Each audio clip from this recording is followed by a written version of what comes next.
सर्व तिकडं तुकाराम तात्या मच्छिंद्र आपण सगळे मालक होता, विठ्ठल देशपांडे, विकास वगैरे सर्वच मान्यवर तिकडं सुद्धा सगळे वगैरे सर्व शिवाजीराव आणि समोर बसलेले आपण सुद्धा तेवढेच मेढ्यातले संजय सपकाळ वगैरे सर्व शिवाजी वगैरे सगळी जातात त्या महाराष्ट्रातही कुणाचं नाव राहिलं तर परत वाटत याचं घेतलं त्याचं नाही घेतलं म्हटलं कोणाची उमेदवारी बाबांनी फायनल करून ठेवली गेले. पण आता दीपक पण गेल्या, दीपकचं पण सगळ्यांनी टाळ्या वाजवून स्वागत करतो. मला वाटते संतोष आणि सगळ्यांचा आता एकदा जीव सगळ्यांचा भांड्यात पडला होता. सगळे चांगले नव्हते, सगळे मित्र एकत्र आता एका ठिकाणी तू आपला आधी सगळे मित्र म्हणजे आता मारुतीला मंदिराला लागायला पाहिजे गरज पाठवून आपले मंडळ अध्यक्ष सुद्धा आपले चिकणे आपले अध्यक्ष ते सुद्धा इथे उपस्थित आहेत. सर्व इच्छुक सगळ्यांचं मी मनापासून पहिलं स्वागत करतो. आपल्याला सगळ्यांना माहिती आहे की आता निवडणुका आपल्या जाहीर झाल्यात, आपलं रिझर्वेशन काय पडले ते माहित आहे. इच्छुक कोण कोण आहे त्यांनी आज इथं इच्छा व्यक्त केली आहे आणि आपण सगळेजण पुढं कसं जायचं, काय करायचं, उमेदवाऱ्या कोण असतील काय याचा पुढं एक 3-4 दिवस त्याच्यामध्ये आपण ठरवू. उद्या सगळ्यात महत्वाचं म्हणजे भारतीय जनता पार्टीकडनं आपण आता ही निवडणुकीला सामोरं जातोय. उद्या रामदेव वरती विठ्ठल देशपांडे आणि भाऊ येणार होते पण भाऊंना बाहेर जातात त्याच्यामुळे सौरभ बाबा असे मिळून जे आज आपण थोडे इंटरव्ह्यू केले कारण सगळं आपल्याला आज आपली चर्चा झाली. उद्या थोडं उत्साहाला जी डिटेल माहिती आम्हाला द्यायची आहे कारण उद्या सगळ्यांची माहिती आहे की 11 तारखेला मला मुख्यमंत्र्यांकडे जायला लागणार आहे. लक्षात ठेवा, तुम्ही जे इच्छुक आहात अध्यक्ष तुमचं नाव मुख्यमंत्र्यांपर्यंत जाणार आहे. मुख्यमंत्री खोटं सांगत नाही मी, तुम्हाला वाटत बाबाला स्थापा बांधताय पण आम्हाला ज्या पक्षाकडून सूचना आल्या की जे इच्छुक आहेत सगळ्यांचा इंटरव्ह्यू घेऊन त्यांची सगळी जी काही माहिती आहे किंवा त्यांचं काम किती वर्ष काम करतात, काय वय काय अनुभव असेल, तरुण असतील तर त्यांची आवड निवड ठीक आहे असेल, महिला असतील तर त्यांनी आतापर्यंत काय काम केलंय, बचत गट असतील वेगवेगळे असतील सगळ्यांची माहिती आम्हाला सांगितली किंवा सगळी 8, 9, 10 या 3 दिवसामध्ये जिल्ह्याची सगळी माहिती गोळा करून 11 तारखेला फडणवीस साहेबांकडे आणि रवींद्र चव्हाण साहेबांकडे मला ही माहिती घेऊन जायचे आणि त्याप्रमाणे आपण आता मेळ्याची म्हणजे उद्या बैठकीचं केली आहे. रामदेव साहेबांनी विठ्ठल कुठे यायचं तुम्ही करून तेवढं सगळ्यांना जाहीर करून सांगा म्हणजे जे इच्छुक आहेत आणि आधी आज आपण इथं आला उद्या सुद्धा कुणाला वाटते किंवा आपली इथं उद्या सुद्धा आपण येऊन भेटून सांगू शकता किंवा आम्ही इच्छुक आहे त्यामुळे ती बैठक होणार आहे. आपल्याला निवडणुकीचा सामोरं जाताना आपण एक लक्षात ठेवा की आपण लोकांपुढे जाणार, आपल्याला मतं लोकांची जनतेची मतदारांची घ्यायची आणि आपल्याकडं सांगण्यासारखं भरपूर आहे. असं काही नाही की मेळ्यामध्ये आपलं काम दिसत नाही, आपलं काम भरपूर मेळ्यामध्ये केले. आज पाणी पुरवठ्याची योजना मेळ्याची आपली सुरू आहे. आज आपली नगरपंचायतीची इमारतीचं काम सुरू आहे. आज आपल्या मेळ्यातले वेगवेगळ्या ह्याच्यात आपण वेगवेगळ्या भागामध्ये समाज मंदिर बांधले, काही ठिकाणी आपण मला वाटतं व्यायामशाळा वगैरे केलेल्या आहे, काही ठिकाणी आपण सुशोभीकरण केलेलं आहे. आपली आता नवीन प्रशासकीय इमारत तहसीलदार ऑफिस वगैरे सगळं होतं फार अडचणीत आहे. आपण नवीन प्रशासकीय इमारत मिळण्यासाठी मंजूर म्हणजे तसं काम आता सुरू होणार आहे. आपल्या इथं स्मशानभूमीचं काम अनेक वर्षाचं होतं, इरिगेशनची अडचण होती. आज स्मशानभूमीचं काम आपण शासनाकडनं इरिगेशनच्या परवानग्या घेतल्या झालं, त्याला निधी मिळाला, ते काम सुरू आहे. आज आपल्या थँक्यू आज आपलं नवीन सर्किट हाऊस सुद्धा मेळ्यामध्ये आपण नवीन बांधतोय, त्याचं पण काम आता सुरू होणार आहे. त्याचबरोबर इतर सुद्धा म्हणजे आपल्या मध्यंतरीच्या याच्यामध्ये आपला काय म्हणायचं विकास आराखडा झाला, त्यात बऱ्याचशा अडचणी होत्या.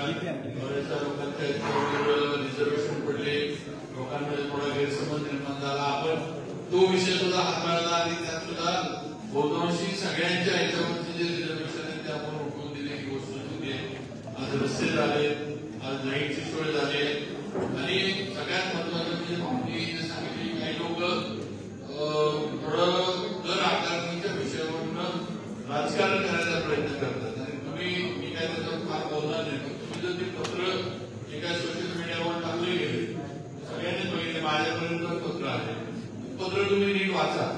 त्या पत्रामध्ये अर्बन डेव्हलपमेंट म्हणजे नगर विकास विभागाने काय म्हटले, पूर्वी दिल्या गेलेली स्थगिती कायम ठेवण्याबाबत, म्हणजे यात नवीन काहीच नाही, स्थगिती पूर्वी दिलेली आहे, फक्त ती कायम ठेवण्याचा नवीन पत्र आपल्याला पाठवलेले एवढंच आहे.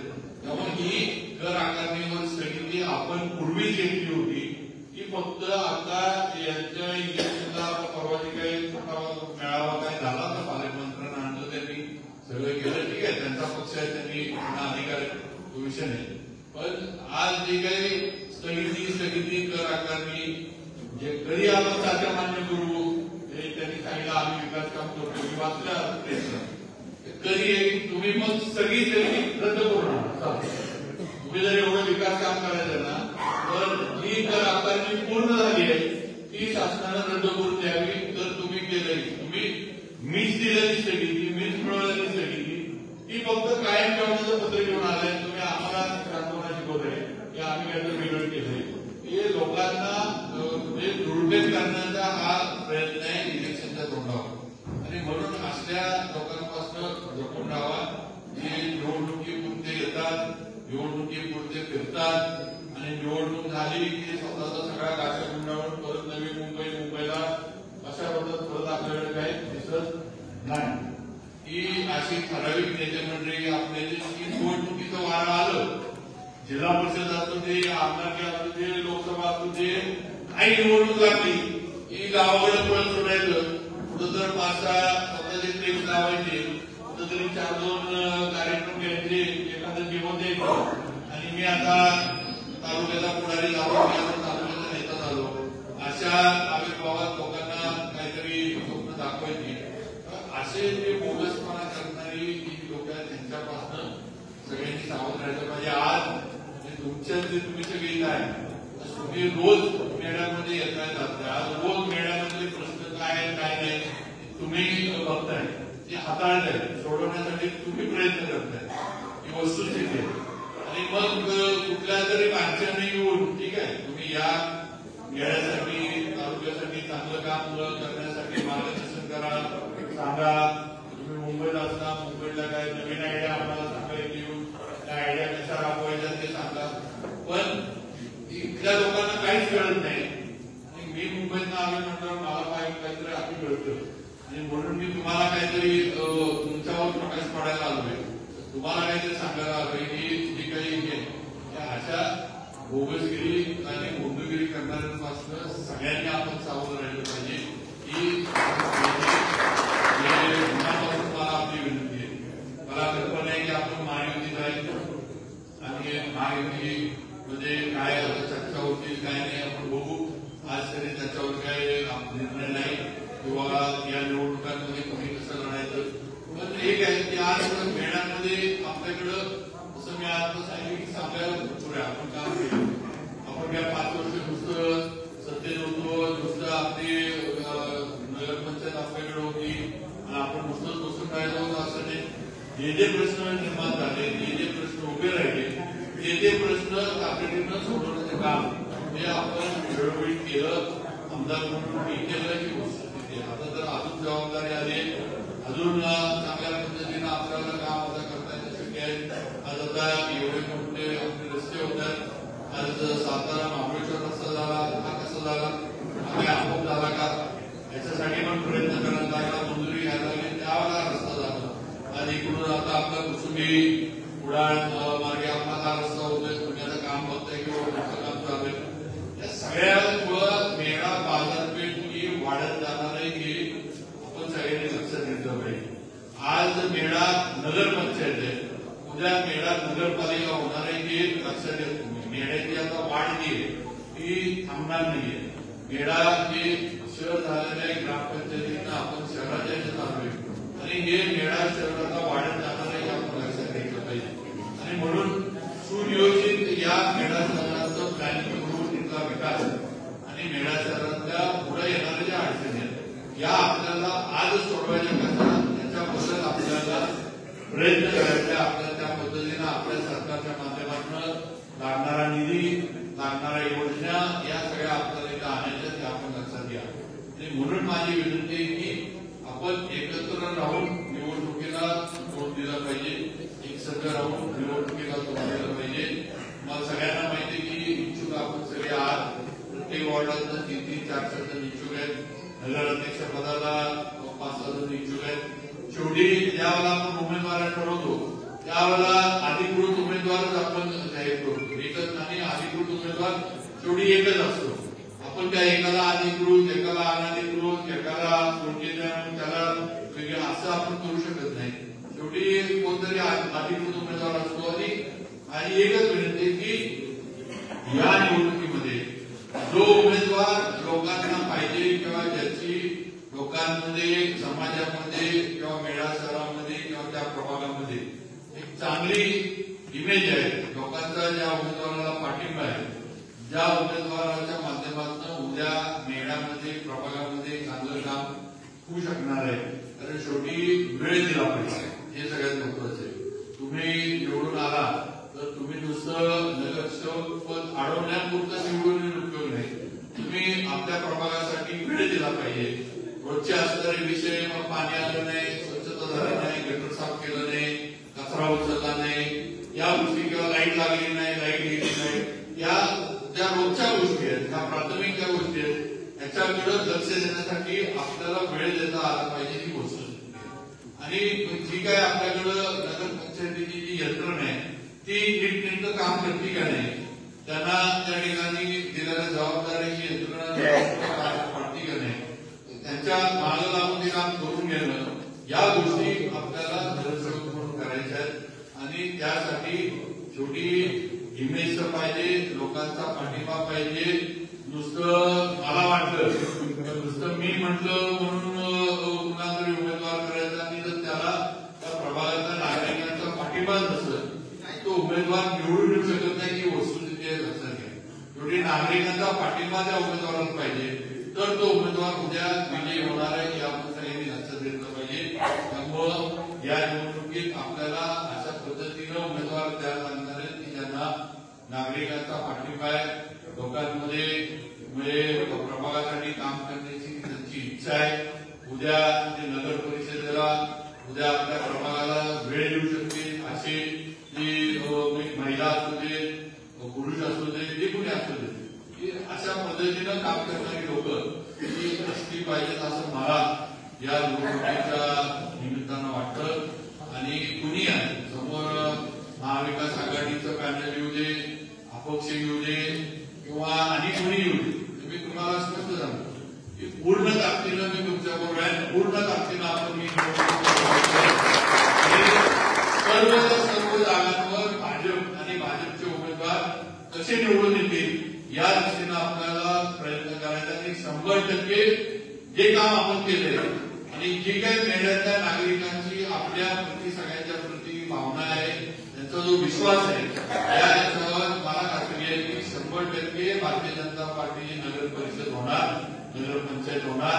नगराध्यक्ष सुद्धा भारतीय जनता पार्टीच्या विचारांचा भारतीय जनता पार्टीचा मोठ्या मताधिक्याने निवडून येणार ही खात्री मी 100% बाळगतो. आपल्याला पण ही खात्री देऊ इच्छितो.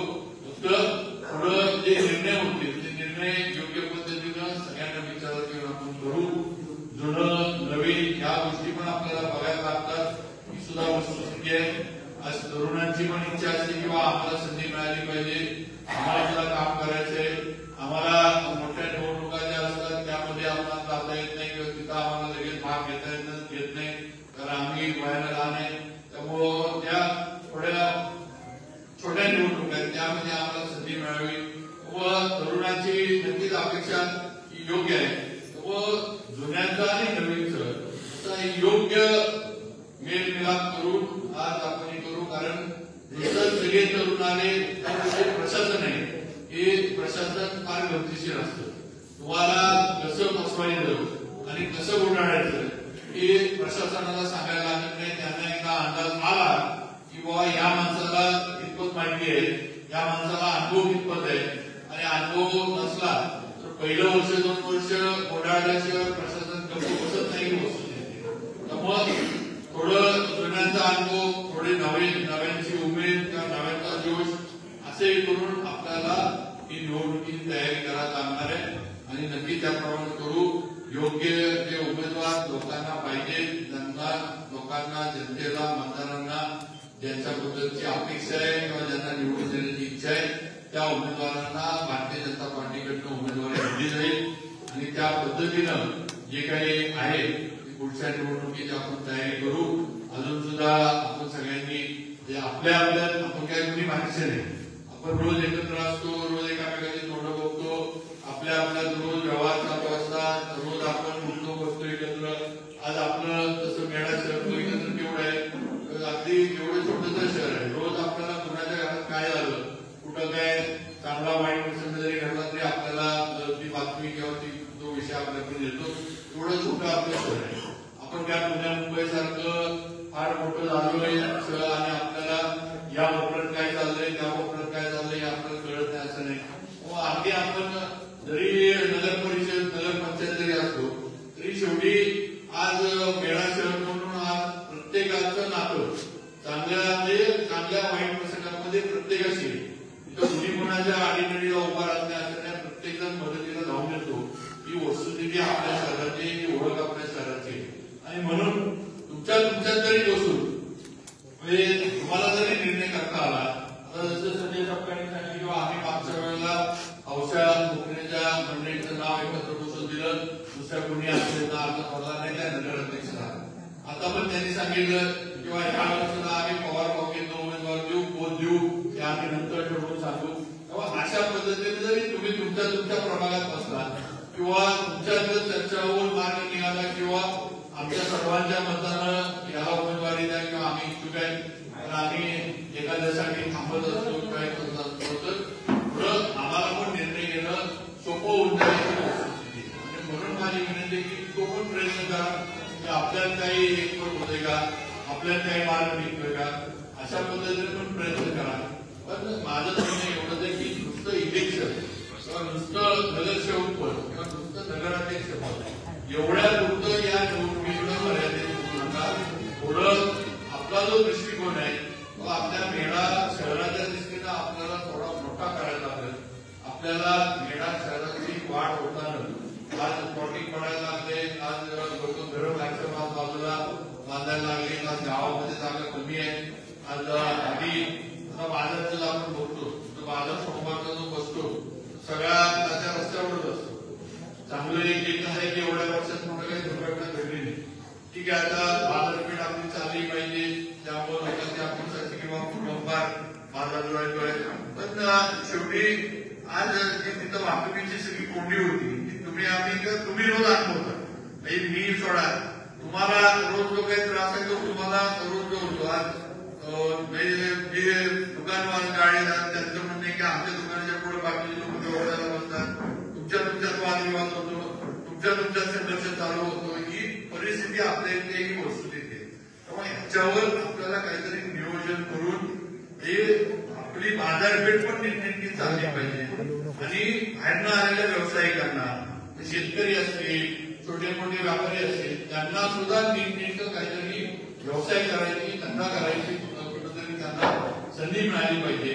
आणि मग वादविवाद एकामेकात होऊ नये, तक्रारी एकामेकात होऊ नये, या पद्धतीचं आपल्याला काहीतरी नियोजन पुढच्या कालावधीमध्ये करायला लागलं. ही एक बाब आहे की मला या निमित्तानं नक्की सांगावीशी वाटते. बाकी विकास कामं चालू आहे.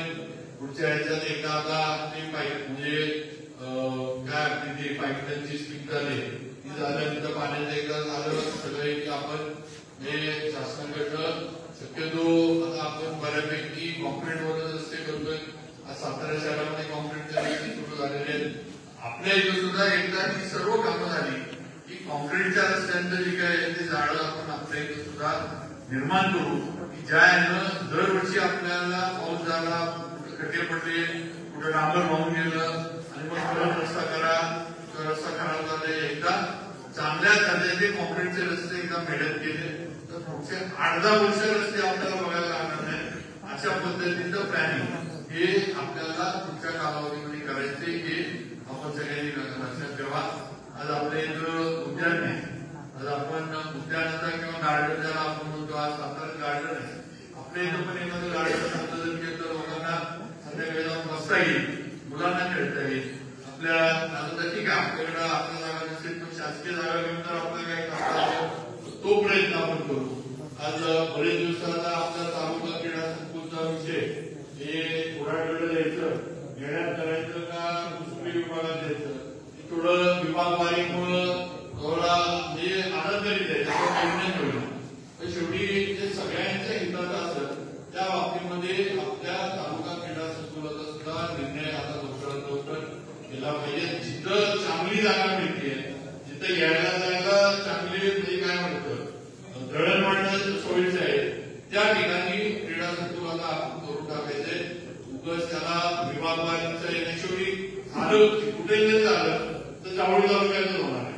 काय जावळीचं क्रीडा संकुल माझ्या तालुक्यात होणार नाही, आपल्याच तालुक्यात होणार आहे, आपल्याच भूमीमध्ये होणार आहे, आपलीच पोरं तिथं जाणार आहे. पण त्याला लागणाऱ्या ज्या गोष्टी आहेत त्याला यायला जाणारी जो काय रस्ता असेल, गाड्या आल्यानंतर समजा स्पर्धा असतं तर मुलांसाठी येणाऱ्या वाहतुकीसाठी पार्किंगची सोय असेल, थोडंफार तिथं जर थोडं मागं व्यवसाय करायला म्हटला तर छोटे छोटे गाड्या असतील. अशा पद्धतीचं नियोजन करून आपल्याला हे क्रीडा संकुल जे आहे ते या आता 3-4 वर्षामध्ये उभं करायचे. त्याच्यावर वादविवाद काही न करता जी जागा मी परत सांगतो जी जागा योग्य असेल ती जागा घेऊन आपण आपलं क्रीडा संकुलाला उभं करायचं एवढं लक्षात ठेवा. एवढं आपल्याला सांगू इच्छितो. बाकी जी इतर कामं आहेत शासनाची ती चालूच आहेत, चालूच राहतील.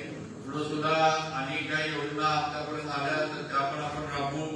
आज राज्य सरकारच्या माध्यमातून सुद्धा अनेक नवीन नवीन योजना काढल्या जातात. थोडा आता आचारसंहिते वगैरे याच्यामुळे आता काही गोष्टींना ब्रेक लागणार, ही वस्तुस्थिती आहे. त्यामुळे कामं मंजूर आहेत ती होती, जी मंजुरीच्या टप्प्यात असतील ती आता निवडणूक होतोपर्यंत थांबली जातील. त्याला आता पर्याय नाही, शेवटी आचारसंहिता आहे. मग पुढच्या टप्प्यामध्ये त्या कामाला सुद्धा जे काही झालं ते आपण करू एवढं आपल्याला सांगतो. बाकी याशिवाय घेत नाही कारण मला 100 द्यायचे. तुझ्या सगळ्यांनी ज्यांना भारतीय जनता पार्टी आणि माझ्यावर विश्वास त्यांचा म्हणजे तुमचा सगळ्यांचाच आहे, त्यांच्या असं म्हणणार नाही, तर सगळ्यांनी उद्या इंटरव्ह्यूला यावं. आपली माहिती आपण आतापर्यंत केलेलं सामाजिक राजकीय व्यवसायामध्ये शिक्षणाच्या क्षेत्रात जिथं आपण काम केले त्याची थोडी माहिती आपण द्यावी. आपण मागं जर नगरसेवक होता तर त्या 5 वर्षामध्ये आपण काय काय कामं केली, काय काय झालं त्याची माहिती आपण द्यावी. किंवा आता महिला बचत गटाशी संबंधित असतात, महिला इतर त्या माध्यमातून आपण काय करतात ही सुद्धा माहिती थोडीफार महिलांनी द्यावी. म्हणजे आपल्याला सगळी माहिती तयार करून आपले मुख्यमंत्री देवेंद्रजी फडणवीस, रवींद्र चव्हाण साहेब यांच्यापर्यंत सगळं मला पोहोचवता येईल. आणि त्याच्यातनं हे तुम्हाला हे पण सांगू की आपल्याला वाटतं पण आपल्या सगळ्या निवडणुकांचा सर्वे हा आपल्या निवडणुका लागण्यापूर्वी मुख्यमंत्र्यांनी पण केलेला आहे आणि भाजपने पण केलेला आहे. इथं बसलेले उमेदवार जरी आज आपण सगळे एकामेकाला हे उमेदवार इच्छुक आहे या वाटत वगैरे सांगत असतो तरी आपल्या सगळ्यांच्या बाबतीतला सर्वे गावात काय परिस्थिती आहे काय नाही, कुणाची ताकद किती आहे, शिवेंद्र बाबूंची ताकद किती आहे, मानसिंह बाबूंची ताकद किती आहे, रांझे साहेबांची किती आहे, किंवा समोर आपण बसलाय आपली किती अध्यक्ष आहे, अध्यक्ष सगळी माहिती आज मुख्यमंत्र्यांकडं सगळ्या नगरपालिकेने मेळा असेल, सातारा असेल, वाई, पाचगणी जिल्ह्यातल्या सगळ्या नगरपालिकेची इतकभूत माहिती ही त्यांच्याकडे आहे. किती जागा फक्त जिंकू शकतं, किती नगरपालिका भाजप जिंकू शकतं जिल्ह्यामध्ये याची पण पूर्ण माहिती त्यांच्याकडे आहे. फक्त त्यांना एवढंच व्हायचं की आपला अभ्यास जो आहे आपला अभ्यास नीट आहे का नाही, का आपण काय तर गोवगिरी करून काहीतरी नाव द्यायची म्हणून देऊ टाकतोय आणि चांगले उमेदवार आपण सोडून देतोय असं काय आपण करतोय का.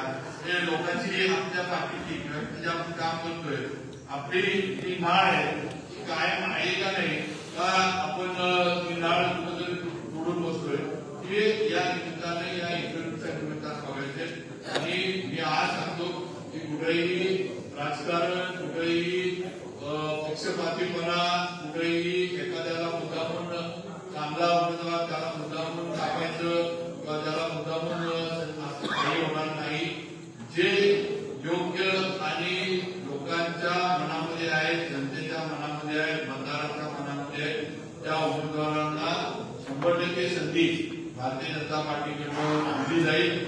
आणि सर्वांना बरोबर घेऊन घेणारी निवडणूक ही मेळा नगर पंचायतीची भारतीय जनता पार्टीच्या नेतृत्वाखाली यशस्वीरित्या पार पाडली जाईल हा शब्द आपल्याला सगळ्यांना या निमित्तानं देऊ इच्छितो. त्यामुळे सगळ्यांचं मनापासून आभार मानतो. तुम्ही सगळेजण आला प्रत्येकानं आपली इच्छा व्यक्त केली त्या निमित्तानं सगळ्यांना म्हणजे आपण प्रमुखांना पण कळालं कोण इच्छुक आहे कोण नाही कुठल्या प्रभागात कोण इच्छुक आहे आणि सगळ्यांना एक अंदाज आला किंवा आज नेडा नगरीमध्ये आपली नगरपंचायतीच्या ह्याच्यामध्ये काय परिस्थिती आहे कसं आहे हा अंदाज सुद्धा सगळ्यांना आला. त्यामुळे नक्की नेड्याचं वातावरण हे भाजपला पूर्णपणे पोषक आहे आणि 100% भाजपच्या विचाराचं भाजपच्या म्हणजे पक्षाचाच नगराध्यक्ष आणि पक्षाचीच नगरपंचायत ही 100% निवडून आल्याशिवाय राहणार नाही. तुम्ही कितीही येऊन काही करू दे काहींनी येऊन इथं सांगितलं की महायुती आहे त्या गोष्टीवर बिल नाही पालकमंत्री म्हटले किंवा महायुती आहे आणि आम्हाला कमी लेखू नये.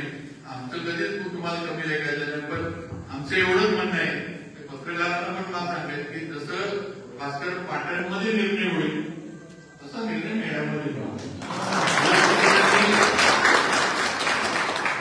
माझी आमचं म्हणणं एवढंच आहे की पालकमंत्र्यांनी पाटणमध्ये महायुतीचा निर्णय मग करावा आणि मग आम्हाला सांगावं इथं की महायुती आहे की त्याप्रमाणे वागावं. ते पालकमंत्री ते आधी मी आता मंत्री झालो जे माझ्या आधी 5 वर्ष मंत्री होते म्हणजे उद्धव ठाकरे साहेबांच्या सरकारमध्ये पण मंत्री होते आणि आताच्या याच्यात पण मंत्री होते.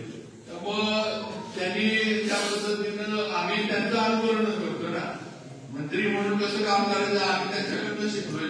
वयाला पण ते मोठे पालकमंत्री मग त्यांचा आदर तर नाही आम्हाला काय मग ते जसं अनुकरण पाटणमध्ये करतील तसं अनुकरण आणि तसे निर्णय खेड्यामध्ये सुद्धा होते.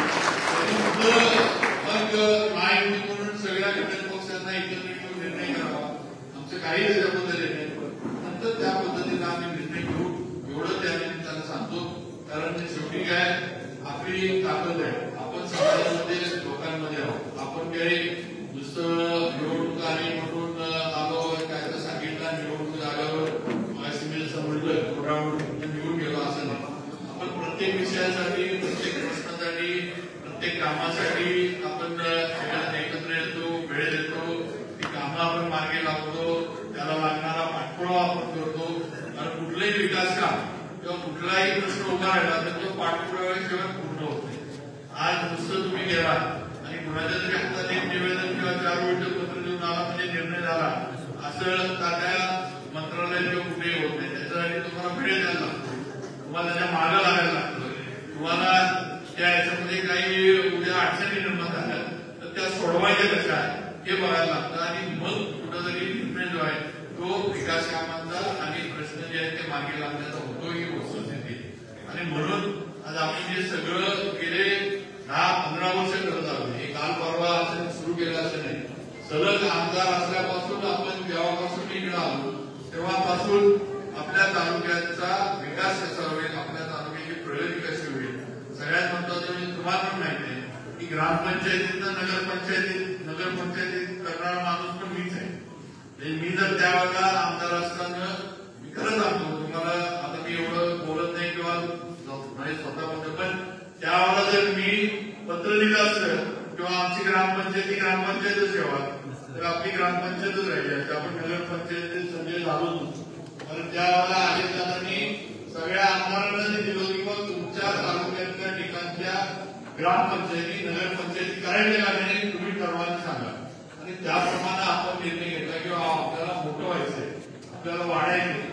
आपलं शहर वाढवायचंय, आपल्याला मेळ्याची ओळख जी आहे ती वेगळी करायची आणि म्हणून ग्रामपंचायतीनं आपली नगरपंचायत झाली पाहिजे आणि नगरपंचायतीनं नगरपालिका आपली होईल. मग ड वर्ग असेल, क वर्ग असेल, ते काय असेल ती होईल आणि त्याच्यानंतर पुढची आपली प्रगती जी आहे ती चालू राहील, कुणीही ते रोखू शकणार नाही. हे मेळा नगरवासी म्हणून आपण सगळ्यांनी लक्षात घेतलं पाहिजे आणि म्हणून आज आपण एवढं सगळं नियोजन इथपर्यंत करत आलोय. पुढे सुद्धा आपण चांगल्या पद्धतीनं नियोजन करू. आपल्या शहराचं सौंदर्य पण आपण राखण्याचं काम करायचे. आपण काही प्रमाणामध्ये सुशोभीकरण केलं, डिवायडर असं ते असं, डिवायडरवर अनेक वेगवेगळे थोडे काय म्हणतात चित्र वगैरे आपण बसवले जरा आणि नंतर वेगळं वाटतं मेळ्यामध्ये. आता हे आपल्याला पुढेपर्यंत पण करायचं. हे बाजाराच्या जेवढ्या याच्यामध्ये झालं तर तिथून पलीकडे आपल्या अगदी आगलावेवाडीपर्यंतचा जो आहे त्या ठिकाणी पण आपण सुशोभीकरण आपल्याला करायचंय. ते पण आपल्याला हाती घ्यायला लागणार आहे आणि वेगवेगळ्या नक्कीच शहराचं सौंदर्य वाढण्यासाठी, शहराचं ब्युटिफिकेशन ज्याला आपण म्हणतो ते वाढण्यासाठी आपल्याला पुढं शासनाकडनं निधी आणून ही कामं करायला लागणार आहेत. ते आपण लक्षात घ्या. आपली ताकद कमी आहे, आपली नगरपंचायत म्हणून बघितलं तर आपली आर्थिक क्षमता कमी आहे. आपल्याला प्रत्येक गोष्टीला शासनावर अवलंबून राहायला लागतं. प्रत्येक गोष्टीला आपल्या इकडं शासनाकडनं निधी आल्यावर आपण ते करू शकतो का? तेवढा उत्पन्नाची साधनं आपल्याकडे नगरपंचायत म्हणून नाहीये ही वस्तुस्थिती आहे. तेव्हा हळूहळू उत्पन्नाची साधनं पण आपली कशी वाढतील हा प्रयत्न आपल्याला करायला लागणार आहे. आज अनेक दिवसाच्या प्रमाणे हे अग्निशामन म्हणजे काय म्हणतात गोंब सुद्धा आपल्या इथं असला पाहिजे ही अनेक दिवसाची माझी मागणी डीपीटीची होती. आज इथं समजा कुठेही तालुक्यामध्ये आपल्या इथं सोडा कुठेही तालुक्यामध्ये आग लागली तर एक तर सातारवरनं ते पंप बोलवायला लागतो किंवा पाचगणी नाही तर महाबळेश्वर हे तिथनं सातारवर इंटरनेटपर्यंत त्या माणसाचं घर त्याची काही शेत असेल गंज असेल का जवळून सगळं काम झालेलं असतं. अशी अवस्था आहे कारण आपल्याकडे ती सुविधा आपल्या मेळा शहरामध्ये नाही, मेळा नगरपंचायतीमध्ये नाही आणि म्हणून या गोष्टी शासनाकडे पण आम्ही मांडल्या किंवा शासनाने याच्यावर काहीतरी निर्णय घेतला पाहिजे. कारण नगरपंचायती एवढी ताकद आमची नाही किंवा हे आम्ही घेऊ शकू आणि लवकरच आपल्याला अग्निशामनचा जो बोंब आहे तो सुद्धा आपल्याला शासनाच्या माध्यमातून डीपीडीसीच्या माध्यमातून आपण उपलब्ध करतोय. ज्या काही अडचणी आपल्याला पुण्यामध्ये आपलं जे आहे ते इथं यंत्रणा सगळी असली पाहिजे. इथल्या इथं ती यंत्रणा आपल्याला पळवता आली पाहिजे. हा या मागचा हेतू हा नक्की माझा आहे की तो आपण पूर्ण करू एवढं या निमित्तानं प्रत्येका सर्व इच्छुक उमेदवार जे आहेत त्यांचं सगळ्यांचं मनापासून अभिनंदन करतो. आपण माझ्यावर विश्वास ठेवून भाजपवर विश्वास ठेवून आला, तुमच्यावर थोडा विश्वास ठेवला किंवा उद्याचं काम हे माझ्याबरोबर तुम्हाला करायचंय. मग मनापासून तुमचे आभार मानतो आणि असंच येणाऱ्या निवडणुकीमध्ये सुद्धा जसे आपले निर्णय होते जसं आपण उमेदवारीबद्दलचे निर्णय करू हे सगळ्यांनी मान्य करून एक संघ राहून नुसतं तुझं माझं मला माहित आहे वादविवाद असतात, थोडं भावकीचे वादविवाद असतात, थोडं गाव आपलं आहे त्यामुळे कुठं ना कुठं काही ना काही विषय झालेले असतात. पूर्वीच्या राजकारणाचे काही विषय असतील, सोसायटीचे काही विषय असतील, हे चालू असतं. तर शेवटी प्रत्येक गोष्टीला जर आपण आपल्या वैयक्तिक याचा किंवा काही स्थानिक याचा जर आपण विचार करायला लागलो तर प्रत्येक निवडणुकीला जर आपण त्याची कुठेतरी हे जायला लागलो तर मग आपल्याला प्रगतीच्या बाबतीमध्ये आपण मागे पडणार आहे हे आपण लक्षात घेतलं पाहिजे. राजकारण चाललं पाहिजे, त्याच्याशिवाय निवडणुकांना मजा येत नाही. ही दुसरी गोष्ट पण शेवटी पार्टी म्हणून ज्यावेळेला आपण एकत्र बसतो किंवा पार्टी म्हणून ज्यावेळेला आपण एकत्र चर्चा करतो त्यावेळेला पार्टीचा निर्णय जो होईल तो सगळ्यांनी मान्य करून पुढे चाललं पाहिजे अशी माझी या निमित्तानं सगळ्यांना सूचना आहे. आणि भारतीय जनता पार्टी आणि आपला आमदार म्हणून 100% योग्य निर्णय योग्य उमेदवाराला संधी देण्याचं काम हे भारतीय जनता पार्टीकडे केलं जाईल हा माझा आपल्या सर्वांना शब्द आहे. परत एकदा आपल्याला शब्द देतो आणि आपण आला त्याबद्दल स्वागत करून आभार मानून थांबतो. जय हिंद, जय महाराष्ट्र.